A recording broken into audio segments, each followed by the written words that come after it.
Le 22h crypto, c'est parti. C'est la panique sur cette plateforme après l'arrêt des retraits en euros. Cette annonce a déclenché des remous dans le monde de la crypto-monnaie, faisant chuter la part du marché de cette plateforme de 75 à 54% en moins d'un an. J'espère que vous n'êtes pas sur cette plateforme. Et oui, ça ne s'arrange pas pour Binance. J'avais quelques fonds, fort heureusement, j'en avais pas beaucoup. J'avais suivi mon propre conseil d'utiliser un ledger, mais écoutez, ce qui se passe, c'est terrible.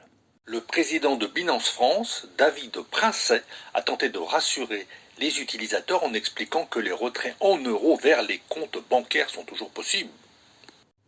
Bon, j'avais pas de photo de Monsieur Princet, donc j'ai mis celle de Changpeng Zhao. Mais si Monsieur David Princet a dit ça, ça vient de Changpeng Zhao.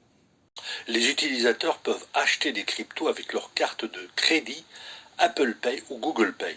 Cependant, les dépôts en euros par virement sont temporairement indisponibles. Mais un nouveau partenaire est sur le point d'être annoncé. Malgré ces explications, la communauté crypto reste divisée. Certains doutent de la véracité des déclarations de Princet, qui essaierait de gagner du temps ou de noyer le poisson. D'autres expriment leur frustration face à l'impossibilité de retirer leurs fonds, comme moi, et peut-être vous. Enfin, en tout cas, c'est une mise à l'épreuve de la confiance envers Binance. Alors, doit-on paniquer et ne plus faire confiance à Binance? Car le titre de cette pièce de théâtre correspond tout à fait à la situation actuelle. À la décharge de Binance, on peut quand même dire que la rupture du partenariat avec Paysafe a plongé Binance dans une période difficile, ce qui l'empêche de traiter les transactions en euros via le système SEPA. De plus, les défis réglementaires qui s'annoncent en Europe ajoutent à la complexité de la situation.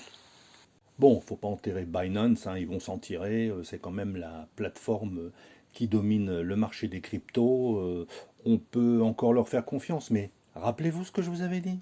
Ne laissez pas vos cryptos sur les plateformes. Je me tue à vous le dire. Donc que ce soit un ledger ou un trésor ou n'importe quel autre support physique, ayez vos cryptos en sécurité chez vous.